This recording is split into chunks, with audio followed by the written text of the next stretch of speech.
Hello viewers, మనం ఈరోజు ఇడ్లీ పర్ఫెక్ట్గా ఎలా పెట్టుకోవాలో చూస్తామండి. 4 గ్లాసులు ఇడ్లీ రవ్వ తీసుకున్నాను. ఒక పెద్ద గిన్నెలోకి వేసుకోవాలి.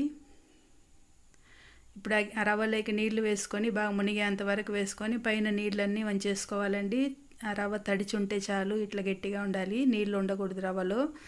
ఇప్పుడు మినప్పప్పు 1 గ్లాస్ తీసుకున్నానండి. 4 గ్లాసుల రవ్వకి 1 గ్లాస్ మినప్పప్పు, కొద్దిగా మెంతులు వేసుకున్నాను. నానబెట్టుకొని బాగా 4 గంటల సేపు మినప్పప్పు రుబ్బి ఇడ్లీ రవ్వలోకి వేసుకొని ఇట్లా గట్టిగా కలుపుకోవాలండి. చూడండి, ఇంత గట్టిగా ఉండాలి. బాగా పొంగుతుంది, గిన్నెలో సగం ప్లేస్కి పైన ఉండాలి, నిండికి వస్తుందండి. పొంగిందంటే ఇది 8 గంటల సేపు పొంగి బాగా పుల్లబెట్టుకున్నాము. కొద్దిగా గిన్నెలోకి తీసుకొని మనకి ఎంత కావాలనో అంత ఇడ్లీ సోడా, ఉప్పు వేసుకొని ఇడ్లీ ప్లేట్లకి ఆయిల్ రాసుకున్నానండి. ఆ ఇడ్లీ పెట్టుకునేటప్పుడు గిన్నెలో ఇట్లా నీళ్ళు మరుగుతూ ఉండాలి. మరిగే నీటిలో మనం ఇడ్లీ పెట్టుకున్నాము. చెమ్మ చేతితో ఇట్లా అది చూసినామంటే అతుక్కోకపోతే ఉడికినట్లు.